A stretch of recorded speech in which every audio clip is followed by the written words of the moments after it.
Tapos meron sa ating dumating kaklasiko. So schoolmate ko nung grade school and nung high school. Siguro nakita na lang ako nun sa mga video sa feed niya. So meron pala silang EcoSport. Matagal lang may problem. Nabili nila to sa kapatid niya. So ngayon matagal lang nakatenga tong EcoSport niya. Gusto niyang magamit. So ngayon hindi ko alam kung ano ibig sabihin nito. Baka to spaceship, SpaceX. Pero napansin ko lang, hindi po kami yung may dinala yan, may ganyan na, may spaceship na. So anyhow, babalik natin yung dating Alindog. Ang pinapagawa dito is ECV kasi nawawala yung aircon. Ang problem, hinatulan namin, hindi siya ECV kasi ang problem nyo is yung cooling system. So dahil hindi na lumalamig yung makina nyo, hindi na rin gumagana yung fan at barado na rin at may leak. May leak, ayan Pag nakita nyo yung ibang kulay dyan, edi dyan tumagas yun. Ibig sabihin yan may leak. Ngayon, eto, diba ito gumagana pa naman. Eto, hindi na uso guys yung yung papalagyan yung tingga. Panahon pa ng jeep yun, hindi na yun. Kasi magpapaganon ka, magkano yung bayad mo? 2,000, 2,500. Magkano lang to Diba, bumili kang bago. So, eto, wala na to. X na yan. Dito tayo sa bago. So, ang gagawin natin dito is buong cooling system papalitan. Papalitan din yung drive belt kasi kung makita nyo, luray-luray na. Ayan, luray-luray na. Ayan naman, syempre, kaklasiko yan So, kailangan dyan mainam sa kanilang mag-asawa. So, kailangan mainam ang gawa natin. So, palitan yung servo tank, palitan ng drive belt, palitan ng cooling system ng radiator, palitan ng Oy, magpapalit ka ba ng Ay, napalitan na pala. Palit tayo ng fan motor. Ayun, hindi na kami ikot. Ang hirap na ikutin.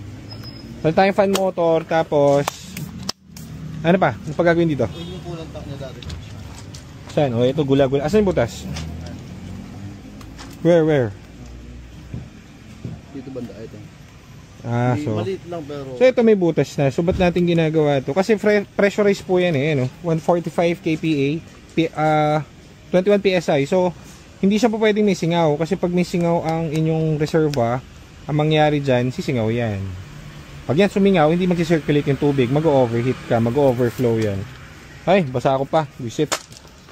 So ngayon, yan ang mga tirada natin dito sa unit niya. So hindi sa amin galing to, pero kaya pinupuntahan kami dito ng tao kasi kahit na bahensel kami, nakikita nila yung mga video natin. Alam ko yung mga pinagsasabi ko dahil alam ko yung produkto ko. So, paglabas nito mamaya, magiging masayang tao na sila. So, syempre, sa classmate ko, na-export. So, inoti na natin kasi sobrang dami, sobrang puno kaninang pumunta So, geng-geng ka muna, Edwin. Geng-geng. Geng-geng.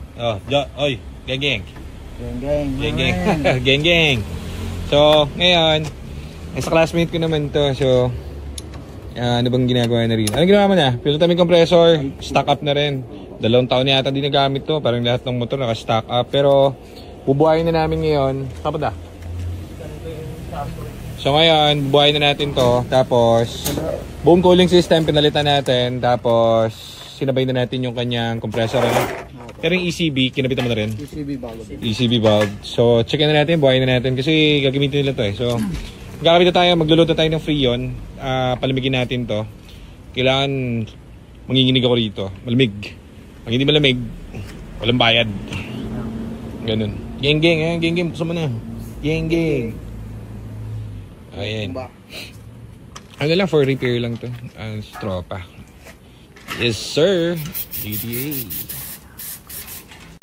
So, imaginein mo to, itong unit nito, yung mga pupunta rito is mga for repair.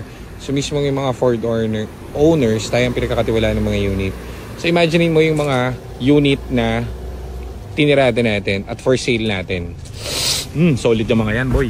So, kasi dito, ang pinagkaiba, doon sa mga for repair namin, very basic lang yung kaya namin gawin dahil kung ano yung gagawin lang.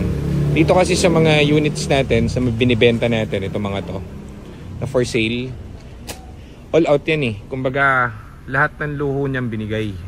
Kahit maliit na sensor sa ilalim niyan, kahit lug nuts niyan, binigay natin. malupit doon yung mga transmission yan. Mabibigat ang transmission yan, boy. Ang transmission yan per unit is original dahil tayo ay wholesaler niyan. Ba't tayo wholesaler niyan? Kasi sa dami, since day one, ganyan na ginagawa namin Kasi para quality, para walang problem yung mga kotseng nabibili. Ito yung mga clutch natin na ipapalit pa natin. Ayan, isang buong clutch set bago. Amoy ano pa. Ayan. So, malabo kang magkakaproblema sa ganyang kotse. Okay? So, kapag papipiliin mo ako, if ang dadalhin ko second hand na Mirage sa Vios papuntang Ilocos, dito ako sa unit ko. Yeah, boy!